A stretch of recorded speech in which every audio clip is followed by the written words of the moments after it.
Welcome, everybody. Please take a seat. Welcome. Now. Welcome, everybody. I'm thrilled to have you all here. My name is Peter Wanders. I'm the president and CEO of Anderson Ranch. On behalf of the Board of Trustees and our amazing staff, I get to welcome you to all these lectures, so a privilege. I'd like to start by recognizing that Anderson Ranch's campus resides on the historic tribal lands of the Ute people. They lived here for 800 years. In honor of that legacy, we really try to be an intentionally inclusive community, and I ask you to help me and participate in that. After the lecture today, wander into a studio. We are so lucky to have these amazing people on our campus. Ask an artist working in a studio about their work and about their lives. Let's use that shared love of understanding, or that shared love of art to kind of build that connection and understanding. And it's just an amazing thing to see what they're doing up in those studios. So make some new friends today. That said, I see a room full of really long-time, amazing friends. If you can give me that moment, as well as being an incredibly beautiful campus. I can't call you all out, but I'm going to pick two. Incredibly beautiful campus. We're in this incredibly beautiful space. And I just want to shout out quick, Harry Teague is the architect that built this space and so much of campus. A great friend of the ranch for so long, but this building definitely honors that ethos of the West and of the ranch, so thank you for that. David Floria, I think I saw him over there, is being honored by ArtBase this weekend for his contribution to art in this community. So, David, welcome, good to see you. I gotta follow my notes, I get all excited and off track. We had really an amazing few months here on campus.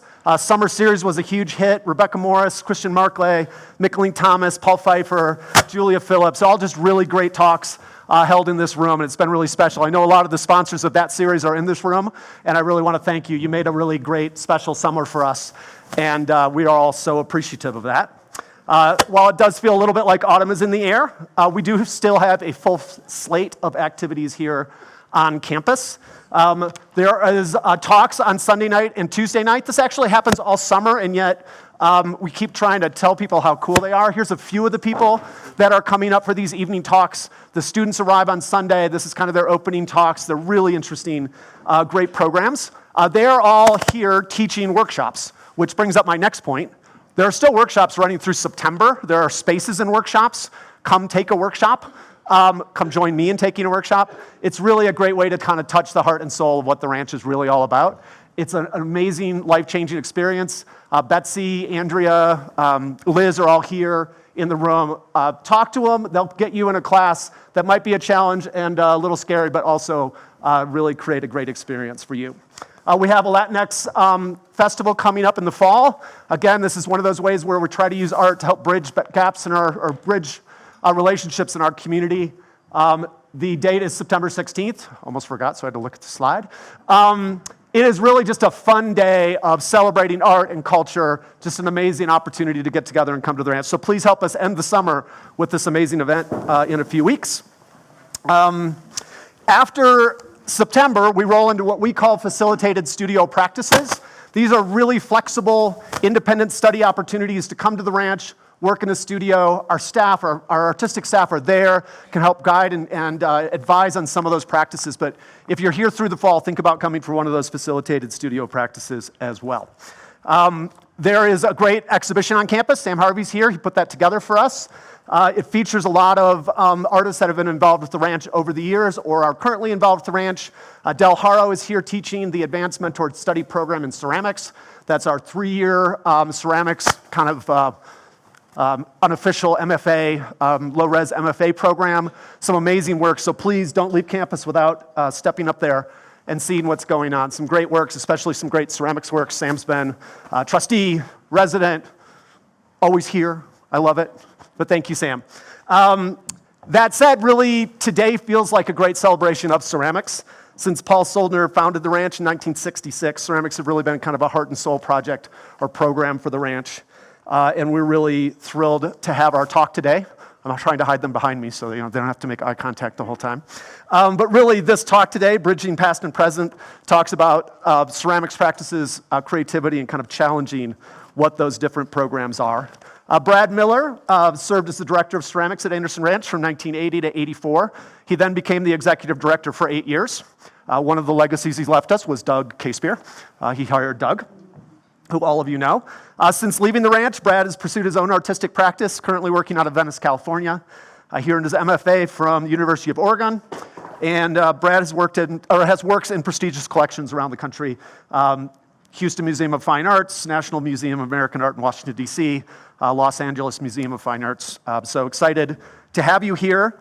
He's here this month both as a visiting artist. He's going to do a print project with our master printer, Brian Scher, as well as teach a workshop, Breaking the Rules to Fit Your Ideas. So we're really excited to have you here. Excited to have you here in conversation with Jolie No. Jolie is a Vietnamese-American artist. She's from Philadelphia, BFA from Rhode Island School of Design, MFA from Elford University. Those aren't bad credentials, really. Not bad. It's not University of Oregon, but we can talk about that later, right? She has recently been awarded a really prestigious year-long fellowship with the American Museum of Ceramics Arts. And so I got to find my right page there. She is here also teaching a class, Any Way You Slice It, Introduction to 3D Clay. And she has a fan club. Oh my God, that's a riot.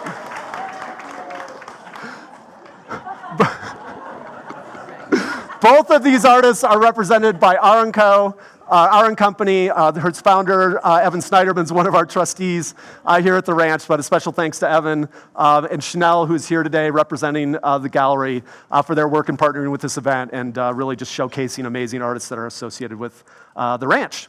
We're going to have about a 40-minute conversation. We'll end with some Q&A. I'm going to ask now, when Q&A comes, please wait for a mic. So that we can get that recorded, and the people that are listening online get to hear it. Please stand up so that they can see you and ask your question, and we'll have that great conversation at the end. Maybe, Brad and Julie, if I could start with a question to get you going, and then we'll kind of kick off and let the conversation evolve between the two of you. What I was thinking a lot about in the conversation today as we look forward to this all summer was really that idea of technology in your practices. You know, Brad, whether it's working surfaces with grinders or machines, or Jolie and the 3D printers and really kind of pushing the practice in that area, I thought maybe we could start with what the ranch is all about, making that thing, that practice. Tell us a little bit about how you think about technology and the way it evolves over time. It's always changing, and yet interacting with that practice that is so traditional and so respectful of the traditions of ceramics. So I'll kick you off with that question. Thank you for being here. And thank all of you for joining us.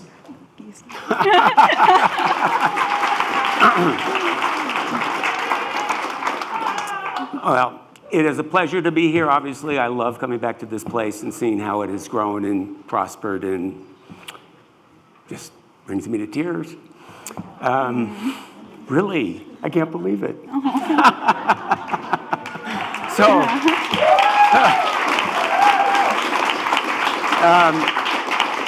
Technology.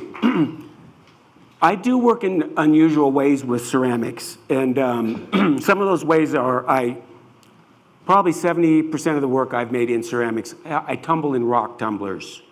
What that means is I have these rubber-lined jars, I throw gravel in my ceramic pieces and tumble these things in, and they start looking like rock materials. So I like, that is not a new material. I started doing that as a student in a ball mill. A ball mill is it's a ceramic jar lined with balls that are ceramics to grind materials. So, and I use grinders, but there's no real new technologies. I look at myself working primarily the way people did. I think the oldest pots that we know of are Chinese. They're 17,000 years old. And I work the way that they do. I look at pots from all over the world, and they work the way I did. And that's just the way it is for me in technology. Instagram, that's another take that we can talk about later. But talk about 3D printing, because that is a new technology. Can everyone hear me okay?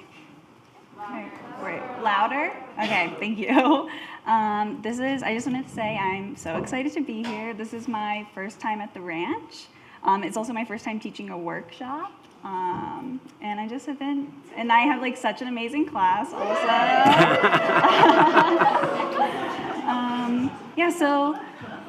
In my practice, I am utilizing a Clay 3D printer, which is pretty new technology. It's maybe a little over a decade old now. And when I first got into ceramics, I was not doing that. I've been doing ceramics now for about 5 years. When I first started, I was like hand building and like slip casting. And I was pretty not that into the idea of 3D printing clay, maybe for the obvious reasons that it feels like you can't directly engage with the material. That's what I thought. I think that's what maybe a lot of people think about when they think about 3D printing clay. But I don't know, I think I just realized I was like pretty wrong about that. I don't think people realize how much your hand is like still present when you're working with a clay 3D printer. Yeah. It can be a kicking off point. And Kicking off point? Yeah. Yeah. Yeah, and you also decorate them quite a bit. Yes, oh, definitely. Yeah. My, I've been used like an airbrush usually, and my hands, I always bring my hand back into the process by, you'll see like throughout the PowerPoint, some of my work is like stacked, and I always bring my hand back into the process that way, and I always bring my hand back by like doing the surfaces with airbrushing or hand painting. Yeah. I have another thing to say about that now I think about it. I think my work is driven by ideas, and then you figure out the technology that you need to realize the idea. So ideas, ideas, ideas, and then all the work begins. You get an idea. I've had literally a few ideas, and that can grow into a lifetime of work. So I'm curious about your imagery in your pieces. It's not a familiar imagery. It's you, like this right here. What inspires you in terms of what do you look at, or whose work do you look at?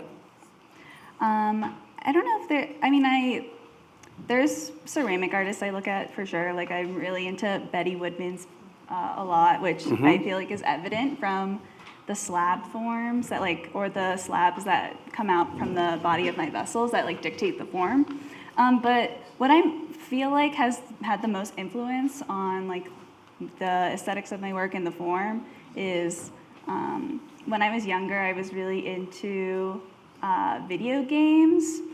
I was really into like digital and virtual spaces. I think my generation right now is maybe experiencing, there's this concept called the nostalgia cycle, and we're like experiencing nostalgia for our first like digital or like early digital lives.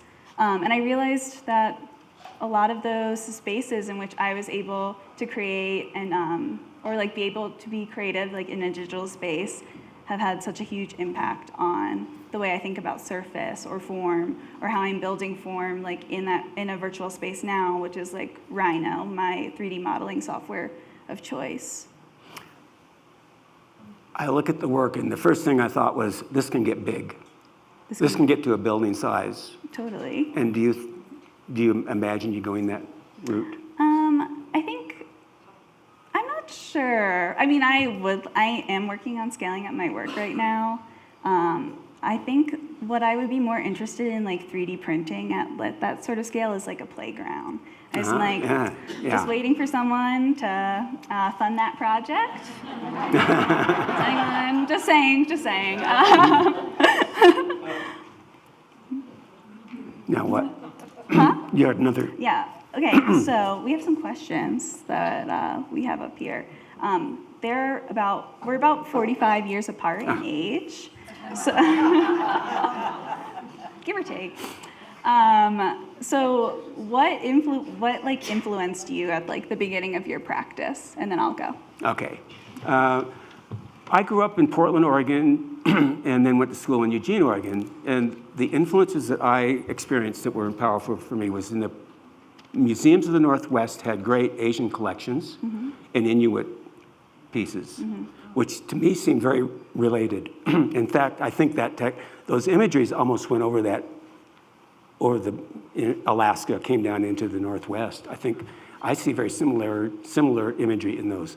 The symmetry in those, the biomorphic kind of imagery, those influenced me as a student. Looking at, I looked at those pots that the Chinese made or the Japanese made, the Koreans, all those pots were beautiful, and I thought I could do that. And then I realized as I was working on my BFA, that there were factories making those things. There was 20 people handling those pots that look like a studio potter would want to make those, but it just doesn't happen like that. So, there are 3 books that really influenced me. One was a book, and many probably know it's called On Growth and Form by a guy named Darcy Wentworth Thompson. Came out in 1917. He was English. It talked about pattern in nature. My work is all about pattern, pattern, pattern. Turns out a lot of them are fractal patterns. I didn't realize that at the time, but spirals, close backing patterns. So nature. The other book that influenced me is a scientific book. It's actually a scientific person for the layperson also, and it's by a guy named Ernst Haeckel, came out in 1906. It's a series of 100 lithographs of biological imagers in radiolaria. He was a very well-known botanist from the 1860s till into the early 20th century. Third book. I was a student in high school. The only book I remember was a book called Soap Bubbles and the Forces Which Mold Them by a guy named C.V. Boyes. It's still in print by Dover, and I'm a bubble fanatic, and it influences my work. And when you see some of that, like that last piece, this kind of close packing, this is a spiral. This is all ground and polished. This came out of the kiln yellow after the final fire, and I grind and polish back into all the layers that are under the glaze. So a lot of my work I reduce, almost everything I make I reduce after it's fired or after it's painted or after it's structured somehow. So that's my influences. Cool. Bubble fanatic. I myself am a bubble fanatic, as you guys can see here. But some of the, what influenced me at the beginning of my practice. So I think there's this article I read when I first started doing ceramics, and it was called The Rise of the Hyperpot by Glenn Adamson. And the article talks about like the hyperpot and what it is, which is a ceramic object that like performs well online or like in a virtual space. And this, I think I read that article like around like the peak of like ceramics Instagram, where I felt like everything was like really exciting and fresh. And I got really obsessed with this idea of like creating a hyperpot. So that's kind of what influenced me at the beginning of my practice. And some of the like traits that a hyperpot have are they have like bright, vibrant colors, forms that you like you like understand what they are, but maybe you don't understand how they function.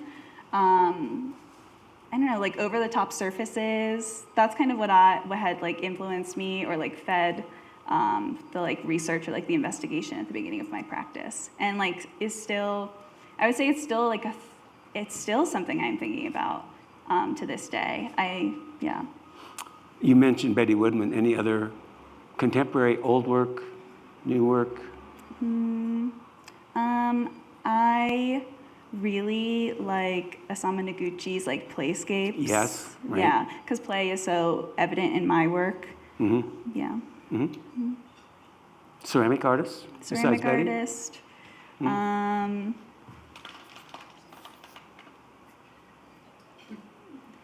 Wow. Yeah, well, I'll circle back. I feel like you asked me that question. I'm like, wow, I can't think of a single ceramic artist That's that interesting. I know. That's interesting. Yeah, my influences are not necessarily out of the field. That's the same. Yeah. Yeah, like I definitely look at a lot of ceramics, like on Instagram, like Yeah. constantly. Oh, yeah, absolutely. Yeah. Like that's all I'm looking at, it feels like. Wow, should we talk about Instagram? Should we talk about Instagram? Yeah. Yeah, okay. why not? Okay. Just, that's the only social media I deal with, and I post a lot, and I give my techniques away in very brief little videos, and I find it very rewarding. You know, I've been working in ways that are very unusual, and I just want to put it out there because I'm not going to keep doing this forever. So I do have to mention one post I did. I have like 22,000 followers, which is decent, but when I post, like I can get 1,600 views, occasionally I got a couple 100,000 views. I posted one recently I think there's a piece of blue porcelain clay and black clay coming up maybe in here. This is about 2 months ago. That post got 12 million views, Oh my God. okay? Most of it was in Tehran, Istanbul, Moscow, Jakarta, and Turkey. And yeah, well, and it had to do with pattern, I think. It was also mostly young women. But, so you got 12 million viewers. So if 1 in 1,000 took something away, that would be 12,000 people. So that was a teaching opportunity for me, you know, much more so than the magazine or anything else that I can do. It was only a 3-minute video, and it was like you could go through three different videos you scrolled. But those are important for me. And I also have learned so much about the world of ceramics through posts from other people in clay, including yourself. Yeah, totally. First time I saw you was when Zesty interviewed you. Oh, yeah. Yeah. Yeah. Oh, Yeah. man. Yeah. Yeah, you get, which I am a little jealous of. You are so into like making reels and videos, and I'm like so not into that. I do not have the patience to do that at all. And I feel like you like reach a way larger audience because of that. They like reels. Yeah, And they they also love like it. how-tos. Yeah. Yeah. And I know I could like get into that, or I don't know, I know an easy way into that because watching 3D printed ceramics or like clay printing is so satisfying, but I don't know, it's just not super what I'm into. And it's all done on a phone. I know. Amazing. Yeah.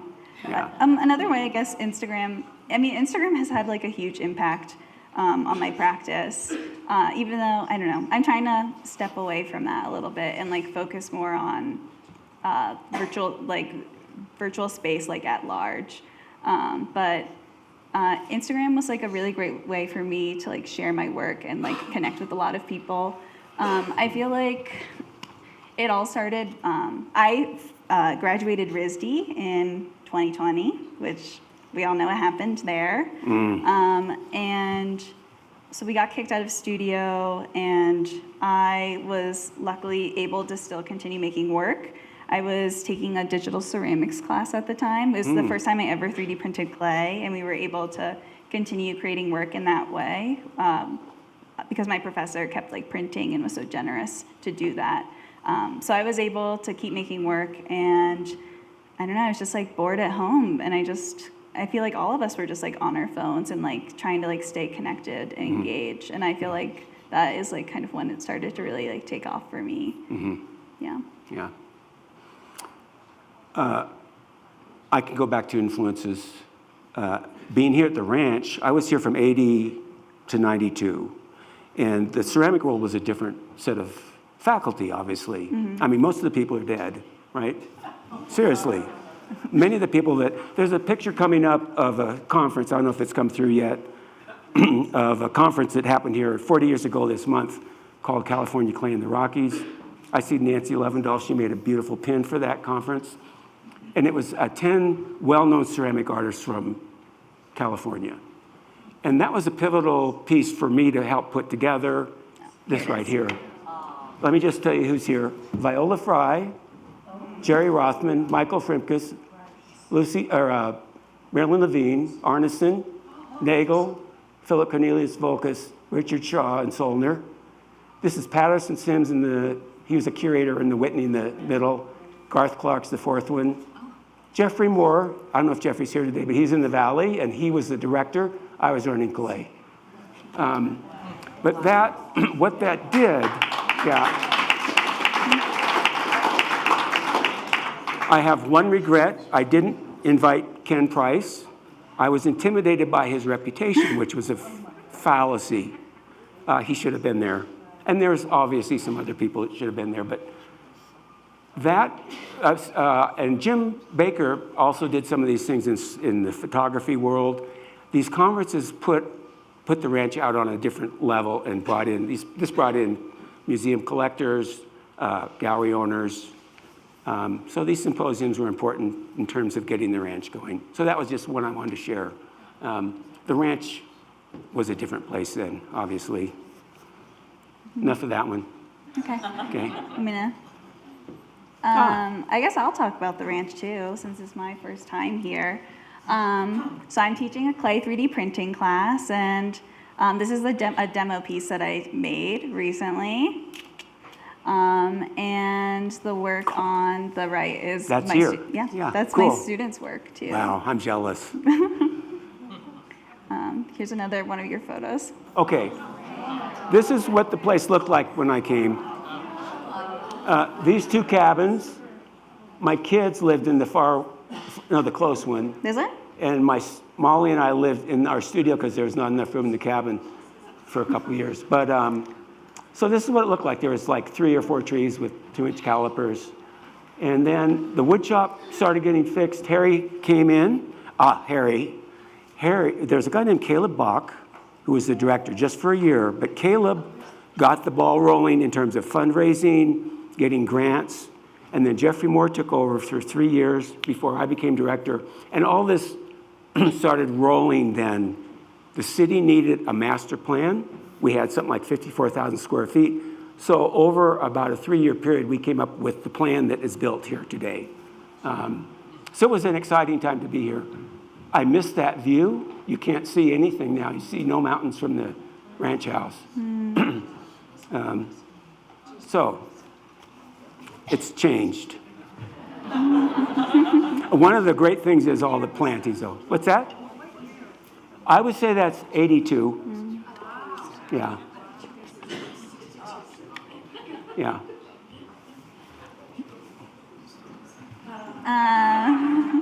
Hold them up.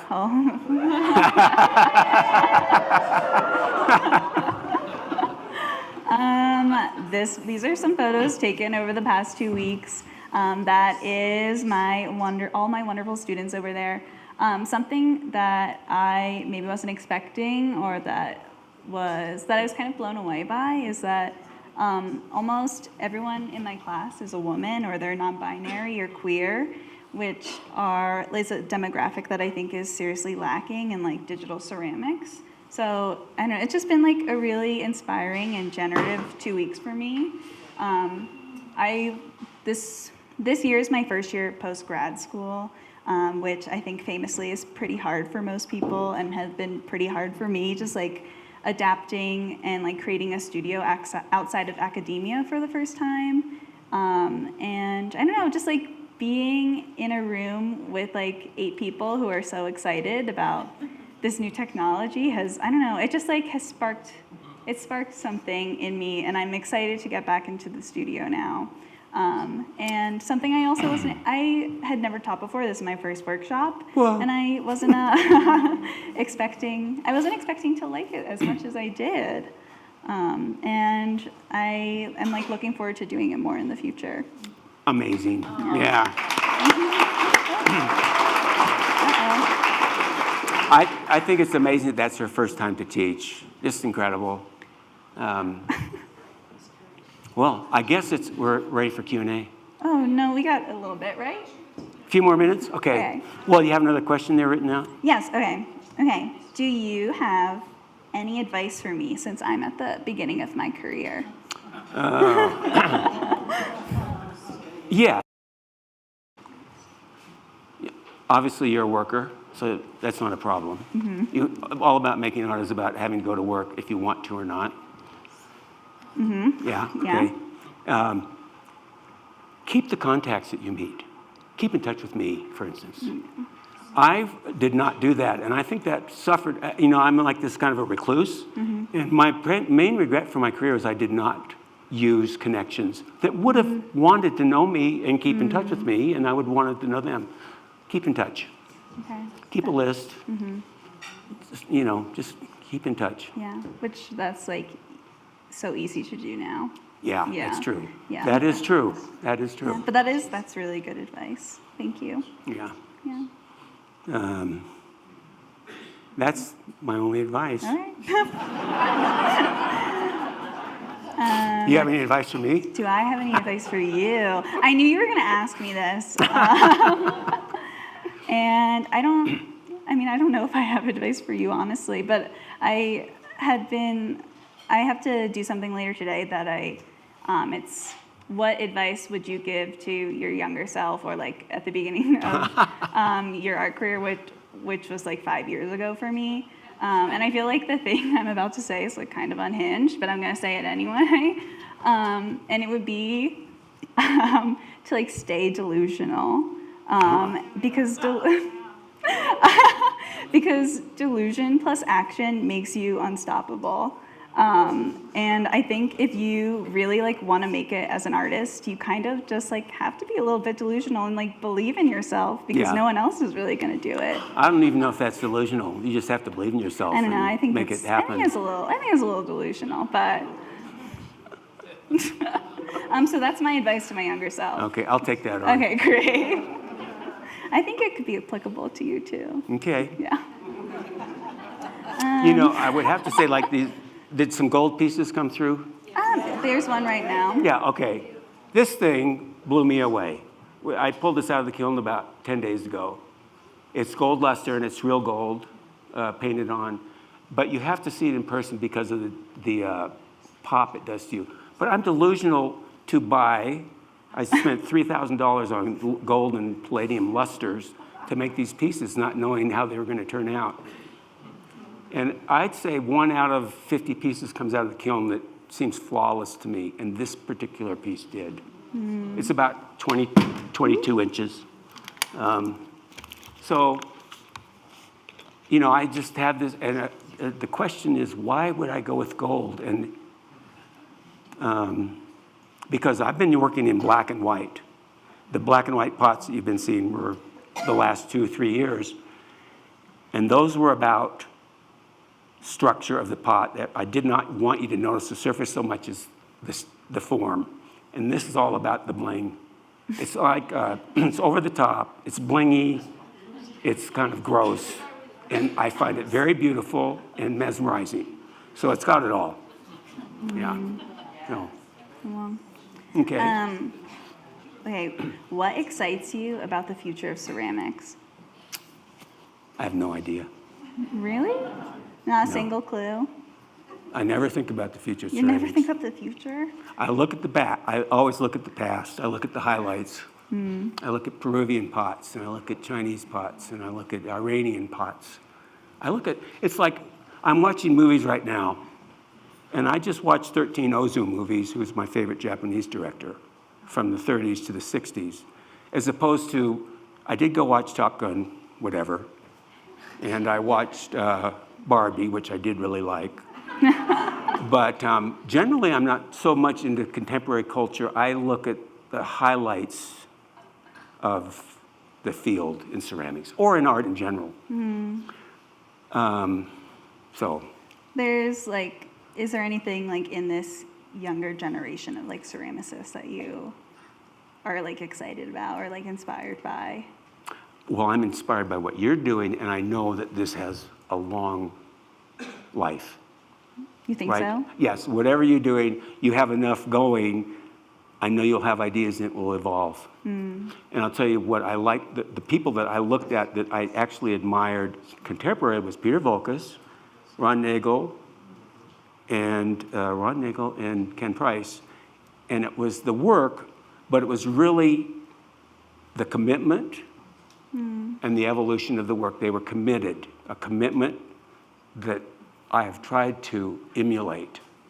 The other two things, I saw 2 shows in LA in the last 20 years that blew me away. One was Lee Bonteque, and she did work with clay, porcelain, incredible, and Bruce Conner, San Francisco artist. Those were seminal shows for me, and again, it had to do with the commitment to the work. What about you? Future? The future of ceramics. What am I excited about? I'm excited for the like robot pottery revolution. I'm excited about, I am, something that I feel like comes up for a lot for me is, or it's something that I get like pushback on maybe in my work, is that the work I'm making isn't handmade. Right, And right. I feel like, well, I don't think that's true, but I'm like excited because I feel like that we're kind of like, I don't know, that conversation, it feels like is taking more of like a back seat. Yeah. And yeah. I feel like something that's like coming to the forefront that we're talking about more is like material agency, and like, I don't know, like collaborating with material to Yeah. The other thing about you in 3D printing is all materials are being used in 3D printing, including rocket engines and car parts. And you can be working in metal just as easy as ceramics. Yeah. You know, so That's true. you have quite a spectrum of possibilities. Yeah, that's true. Yeah. And these printers that are printing metal are monstrous. You know, they're bigger than cars. I mean, what they're printing is bigger than a car in extremely technologically rocket engine quality materials. So that's all a possibility. I know. I'm a little ceramic obsessed though. I'm trying to expand my material palette right now, but it's so hard to, because I mentioned earlier, I'm trying to scale up my work. And in doing so, you need to like make maquettes, which is not something I think ceramic artists do. You just like make the thing. And I don't know. I don't know where I was going with that, honestly. It's completely just lost track. But okay, where are we at? What do you hope people walk away with after they engage with your work? Oh, that's a good one. What I look as successful is that everybody takes something different away and they see something that I didn't see. That happens a lot. And I really, a lot of my biomorphic pieces, which you don't see here, are just people, you know, they have to make a connection to it in some way, and there's so many off-the-wall connections that I would never have thought of. So that sounds like success to me. Generally, the way I've worked and evolved my work, I think of market too much. The gold pieces now, those look marketable to me. They have that bling. They look more what to you? They look marketable. They look marketable. You know, just okay. I've shown them to about that gold platter has been seen by 4 people. And just those responses, I go, okay, this has legs. And I don't know how long I can do that. You remember that white sphere you saw up here? Okay, I made those when I was a student till about the early 80s, which was about 5 years. That could have been my career. I could have made those until today, and there would have been a market. They were eye candy for people, okay? I had to drop it. I couldn't do it. And I'm still making rocks. I started making rocks as a student. I'm still making rocks that look like rocks, feel like rocks. And those, you know, dealers have a hard time figuring out what to do with those. So I painted them gold and see if that works. A lot of the gold pieces I first did were some of the pieces that I first did in gold were 20 years old in my studio. Some pieces I really liked. And I learned from them, I learned a lot. I mean, also I've been carving like that for 30 years, okay? But I've been working in porcelains, and I'm trying to carve and not glaze at all, just use porcelains and polish the insides of these with grinders to a high shine. And basically the technique, I hate having to be good at technique, and those demand it. The black and white pots, the reason I went with those is one, they aren't tumbled, 2, they can be rough. I admire a lot of the rough work that's being made in ceramics today. So that inspires me. What about you? What do I hope people walk away with when they engage with my work? I hope they walk away with a new mindset or maybe are more open to the idea about what it means to like craft an object or like what a handmade object looks like. That's good. That's funny because you're using the machine. Yeah, that That's is funny because funny. I'm using a machine. But I get what you mean. I mean, they're one of a kinds too. You know, you could program those to. Are they programmed? You could make an addition easy. Right? Yeah, easy. Yeah. Well. Should we open it up? Are we doing questions now? Okay, questions. How are we doing? How are we doing? I think we're doing good. So we'll take a few questions. If you can wait for Lindsay or I. It's not a question. So I have owned many pieces of yours over the years. I have a sphere, I have the rocks, I have a number of other pieces. I want to tell you that what they mean to me, you know, they're very tactile. And I play with the rocks. I change them around. The sphere, I pick it up and I just hold it because it has a real emotional content for me. It translates from you, I know you, but I have to say that that's part of what the beauty of your work is. And I just know that people, as they get to know it more and more, will experience that. Thank you. I do have to say, my take on ceramics in general is a blind person that can handle a piece will understand it as much or more than somebody who's looking at something in a vitrine. You know, it's a tactile material. So. Hi, I'm Jackie Bucksbaum. I was wondering if you could go back to the slide of you in your studio here with the 3D, the one that you had up. If you could explain to us the process of, there was one other picture of the Equipment? equipment. This one? Yeah. Okay. So what is the setup of this? And, you know, obviously this probably wasn't here before you got here, maybe it was, but can you explain a little bit more about that process and how it came to be?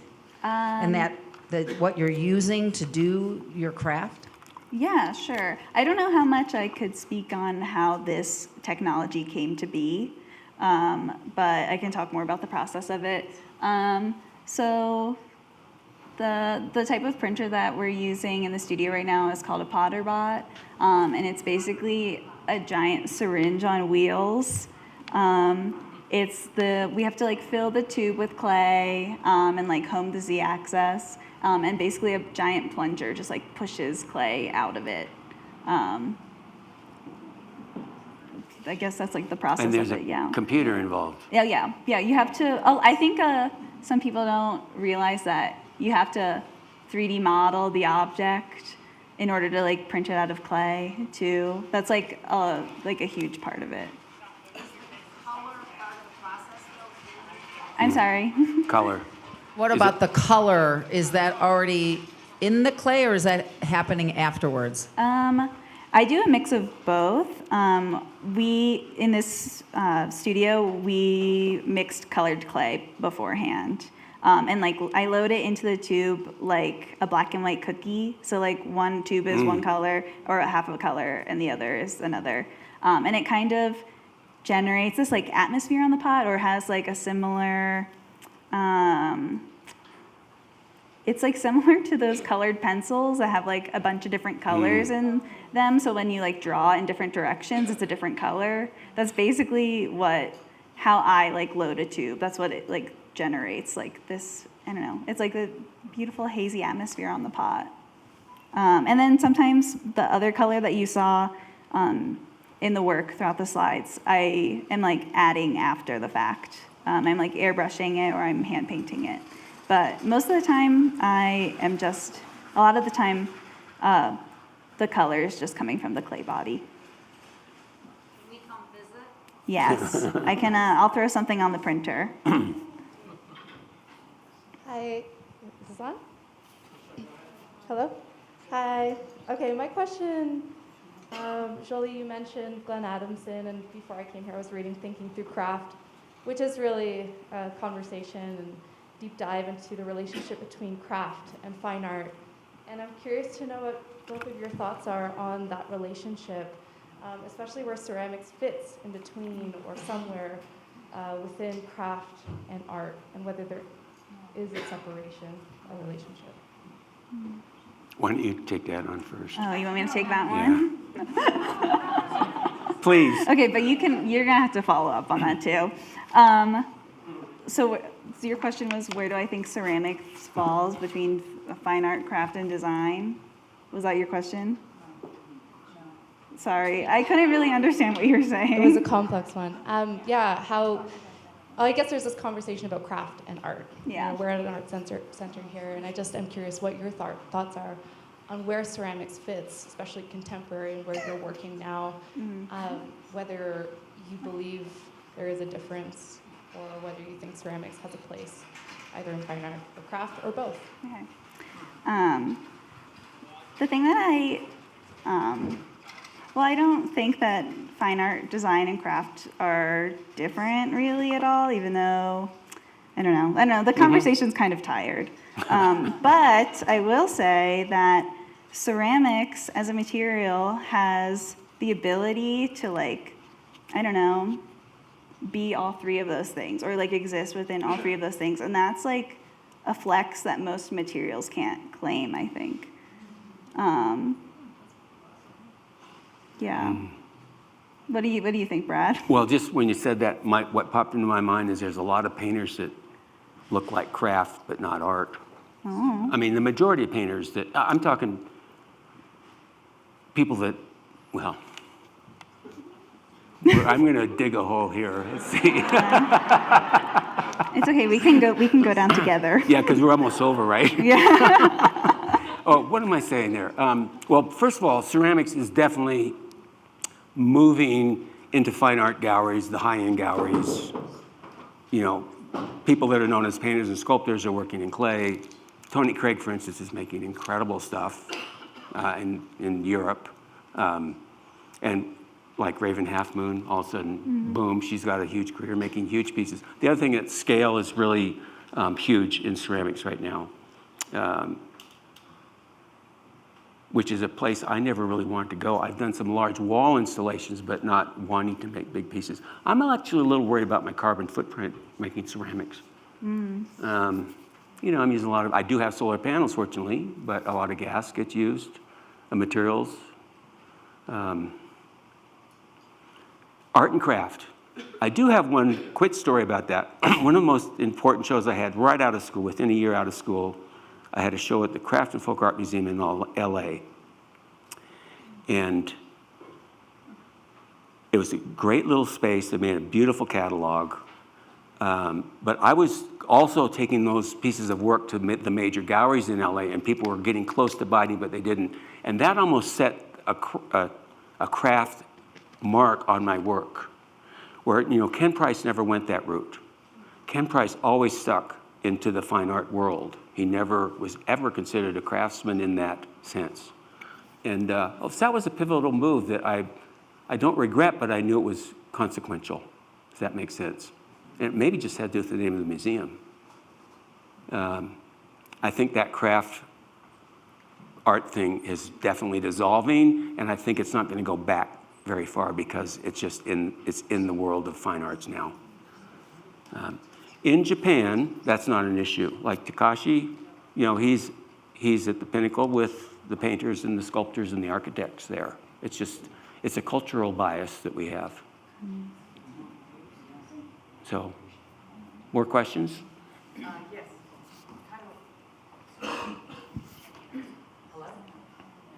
Hello? Yes. So my name is Katie Kitchen, and I'm curious, with the 3D printing, because you can make multiples, will that become a part of our world? Will we possibly see one of those pieces in a multiple situation? Whether it's the exact same form, you could then alter the design on it, and you could make numbered editions. And I'm sort of curious, how will that not happen? Not necessarily with your work, but with future people making this. But it also then goes into my thinking about photography, which I've always been curious about anyway, because photography is basically making multiples. And then also, you know, you're making the form, which is almost like a form of architecture, and then your surface decoration is basically a painting. And I'm curious about, before you got to RISD, was it all about, and I don't mean this condescendingly, but was it about video games and things like that? Because I think Brad and I come from a background that we saw so much we saw lots and lots of art, you know what I mean? It was just so much for those of us who were in that world, we just looked at lots and lots of art all the time. But I'm curious, yours was more about form in a way. And you've only been doing this for, I guess, 5 years, which Yeah. really blows my mind. So, I don't know, if you could just tell us a little bit more about how whether you were in other areas of making things or creating forms and objects. Thank you, sorry. That was a lot of questions at once. Yeah. Is there like one in particular that you really would like me to answer? Because I lost track after the second one. Is there one in particular? You wanted me to talk about multiples? Yes. Okay.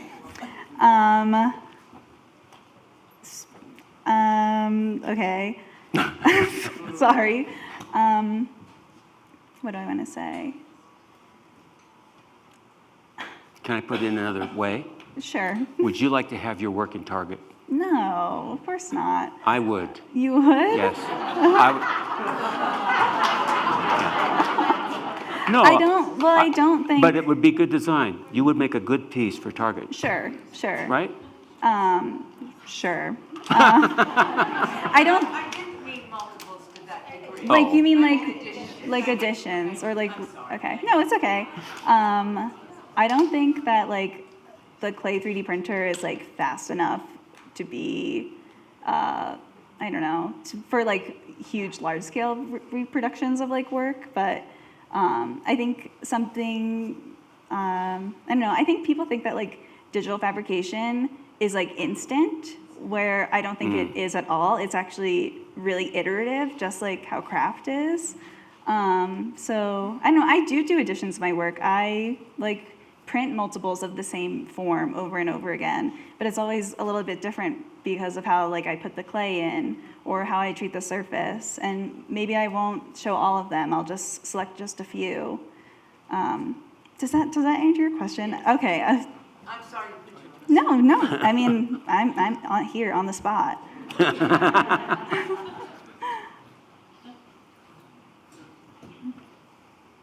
Yeah, I would be happy to answer more of your questions later, though. Hello. We're used to wheel throwers and coil builders, but now we have a wheel grinder and a coil printer, so that's fun.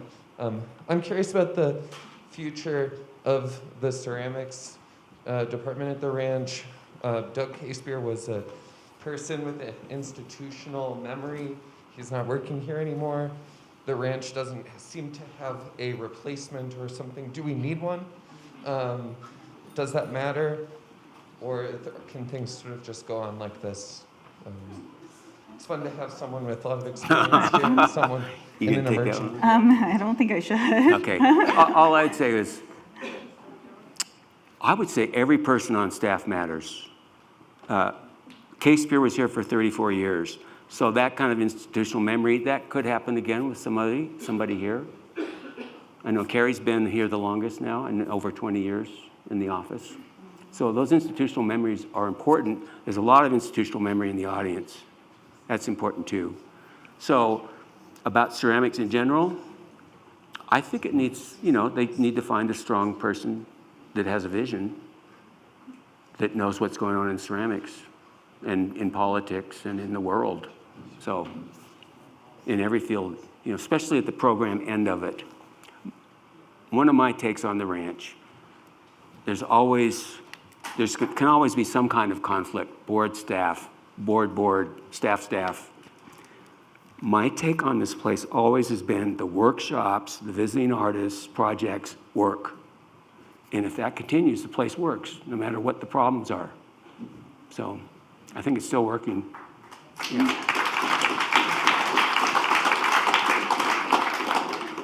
I think we have time for one more question. Hi, I'm Nancy Lovendahl, and I want to let you know how encouraging this talk has been for me. I love the intergenerations that the two of you work through, and to see how many connections that are between you. I can't see anything in your work, Brad, that looks old school. And in a way, Jolie, I think your work has a way of looking like old and new, and it just really excites me. And the biggest inspiration I think I found was how both of you deal with repeating patterns. Can you speak about how that relates to your work specifically?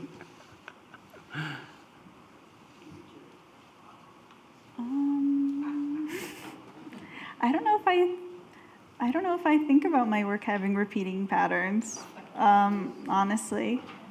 But I can see it in your work, Brad, for sure. If you wanna, That's all I do. Right?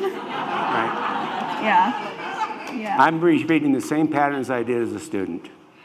And they just keep evolving, truly. I'm not exaggerating on that at all. Yeah, So. I